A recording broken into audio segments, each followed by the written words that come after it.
The resurrection of the unbound. Chapter 12.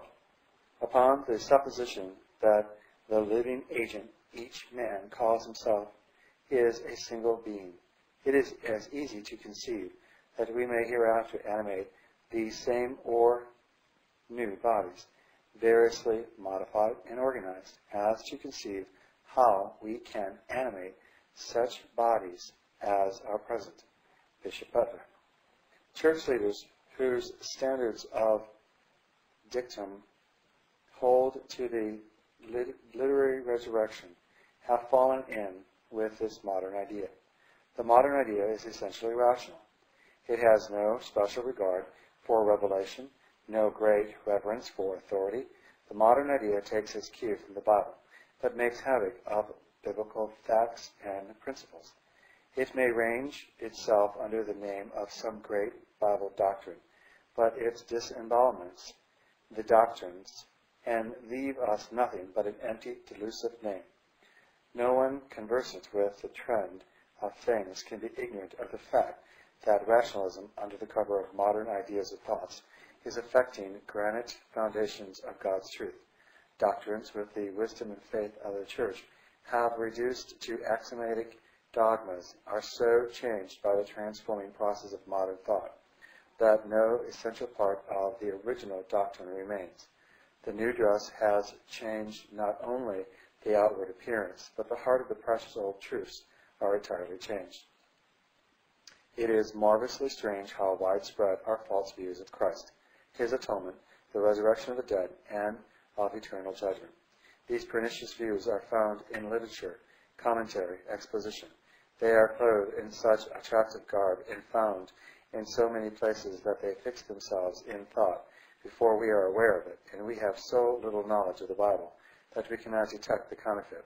It comes to pass that views always rejected by the great body of believers are, as unscriptural, are referred to without scrutiny or protest.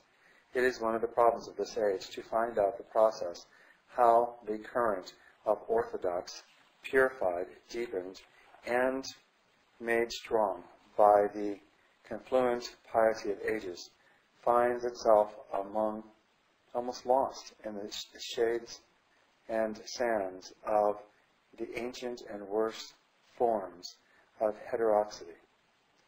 These modern ideas are not modern, though they may bear its imprint.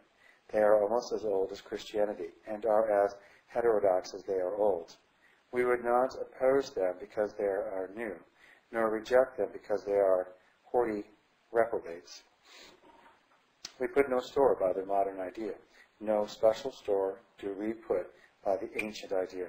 We do, though, put store, all the store we can muster, by the Bible idea. We measure all that is old and all that is new by that infallible standard, and of whatever is new or whatever is old, which does not agree with that, we say, let it be accursed, and he who bids it Godspeed is partaker in the sin. Is this modern idea the Bible idea? Is it worthy of being put to the front of gospel statements? How vague and intangible these modern ideas of the resurrection. How strange that reason should reject as unworthy the credence the Bible statement of the resurrection, and yet gulp down with greediness the dreamy verities contained in a modern idea. The Bible idea of the resurrection of the body is the fact of a literal resurrection of the body. The Bible declares that our bodies are part of us, that they are included in the recovery scheme of grace, that they are partners with the Spirit in its earthly course of faith or disobedience, and that they are to share in the honors or shame of the eternal future. The resurrection of the same bodies which we put in the grave is the doctrine which pervades the Bible through and through. All its truths are soaked in this great doctrine. The same body put in the grave is to come forth. Its weakness is to put on immortal energy. Its corruption is to put on incorruption.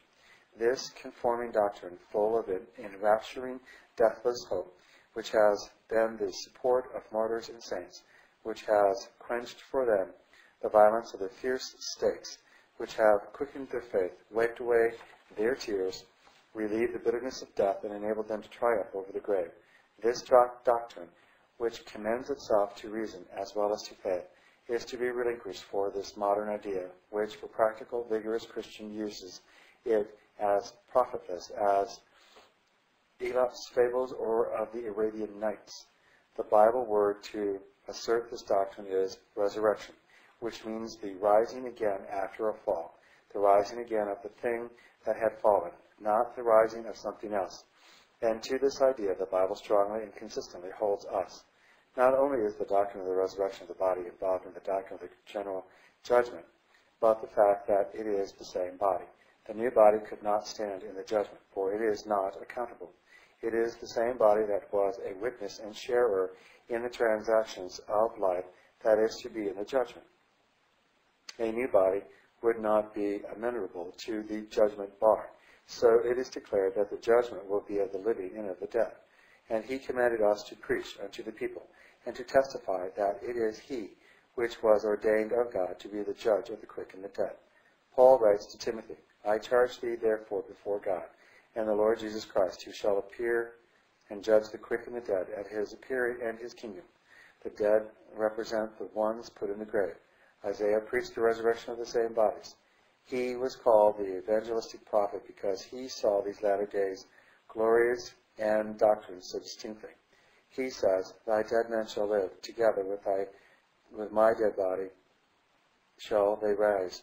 Awake and sing, ye that dwell in dust, for thy dew is as the dew of herbs, and the earth shall cast out the dead. The dead are to live. The body only is dead. The body is to live. With Christ's resurrection as the pattern and power, they are to arise. That which dwells in the dusk is to awake and sing. The body only is to be resolved to dusk.